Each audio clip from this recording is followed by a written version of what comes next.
जरूरत। मोहक आज फिर दिया को उसकी औकात दिखाकर दफ्तर के लिए निकल गया। और वो दिखाए भी क्यों ना, क्योंकि दिया एक घरेलू महिला है। वो कोई ज्यादा पढ़ी लिखी लड़की नहीं, ना ही वो कोई कामकाजी सफल महिला है। उसका काम सिर्फ कपड़े धोना, खाना पकाना, बिस्तर लगाना, घर की सफाई करना, बच्चों को अच्छी शिक्षा देना, घर के बड़े बूढ़ों का ध्यान रखना और घर में आए मेहमानों का स्वागत करना ही तो है। इन सब काम की क्या अहमियत, यह तो कोई नौकरानी भी कर सकती है। यह सब सोचकर दिया ने अपने गालों से आंसुओं की बूंदों को साफ किया और फिर से अपने कामों में जुट गई। रोज की तरह मोहक का फोन आया कि वह देर से घर आएगा, खाना बाहर ही खाएगा। दिया समझ गई थी कि पिएगा भी बाहर। पहले तो दिया रोज मोहक से इस बात के लिए लड़ती थी और वो यह कहकर फटकार देता कि वो मेहनत करता है और कमाता है, वो जो चाहे करे। पर अब तो जैसे वो थक चुकी थी।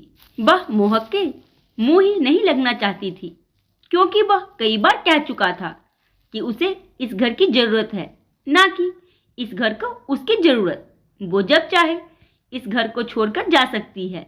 दिया यह सोचकर चुप हो जाती कि शायद मोहक सही कह रहा है। वो जाएगी भी कहाँ? मायका तो बचपन से ही पराया होता है।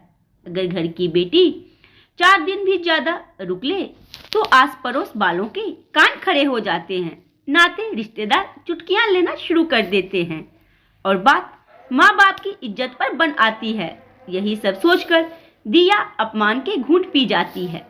अगले दिन दिया की तबीयत कुछ ठीक से नहीं लग रही थी। उसने नापा तो उसे बुखार था। दिया ने घर पर ही रखी दवा ले ली और जैसे तैसे नाश्ता और बच्चों का टिफिन लगा दिया और कमरे में जाकर लेट गई। मोहक यह कहकर चला गया कि डॉक्टर को दिखा लेना। शाम तक दिया का बुखार बढ़ गया। उसकी तबीयत में जरा भी सुधार नहीं हुआ। उसने मोहक को फोन की तो उसने कहा वो घर आते वक्त दवा लेता आएगा। मोहक ने दिया के पास दवा रख दी और कहा ले लो, क्योंकि उसने दवा लाने का इतना महान काम जो किया, बल्कि ऐसा नहीं कर सकता कि वो दवा देगा और प्यार से उसके माथे पर हाथ भी फेरेगा। उधर सासू माँ ने खाना बनाकर आज रात के लिए यह मोहर लगा दी कि वाकई में इस घर को दिया की जरूरत नहीं। रात को दिया ने खाना नहीं खाया। वो बेचैन होकर तड़प रही थी।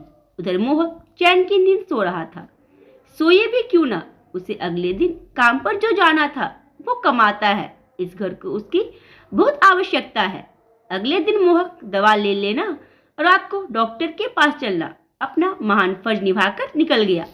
उधर सास ने भी बीमारी में हाथ पैर चलाने की नसीहत देकर महानता का उदाहरण दे दिया। शाम को दिया की तबीयत और बिगड़ गई। सास ने मोहक को फोन किया। उसने कहा वो अभी आता है, पर मोहक को यह कहे भी 1 घंटा हो गया। फिर मोहक को दोबारा फोन किया। तब तक दिया मौत के करीब पहुंच चुकी थी। मोहक घर आकर उसे अस्पताल ले गया। तब तक दिया मर चुकी थी। अब दिया को किसी की जरूरत नहीं थी, पर अब दिया की सबको जरूरत थी। आज दिया की 13वीं हो चुकी थी। दिलासा देने वाले मेहमान सब जा चुके थे। अब मोहक को दफ्तर जल्दी नहीं जाना था। जाता भी कैसे? अब उसे घर के बहुत से काम करने थे जो दिया के होने पर उसे पता भी नहीं चलता था। आज उसे पता लगा इस घर को दिया की कितनी जरूरत है। आज उसको अपने तौलिए, रुमाल, अपने दफ्तर की फाइल, यहाँ तक कि वो छोटी छोटी चीजें जिसका उसे आभास भी नहीं था, नहीं मिल रहा था। उसे पता भी नहीं था कि उसे दिया की कितनी जरूरत है। आज दिया के जाने के बाद घर घर नहीं, चिड़ियाघर नजर आता था। सास की दवाई और बच्चों को समय पर खाना नहीं मिलता था। मोहक को रात पर अपना बिस्तर लगा नहीं मिलता था। आज मोहक का घर पर इंतजार करने वाला कोई नहीं था। उसको किसी को बताने की आवश्यकता नहीं कि वो कहाँ है और कब आएगा, क्योंकि कोई पूछने वाला ही नहीं। आज मोहक को दिया की बहुत जरूरत है, पर दिया को यह साबित करने के लिए कि मेरी भी जरूरत है सबको, मौत को गले लगाना पड़ा। उसे अपनी अहमियत बताने के लिए इस दुनिया से विदा होना पड़ा। आज सबने मान लिया कि दिया को इस घर की नहीं, इस घर को दिया की जरूरत है।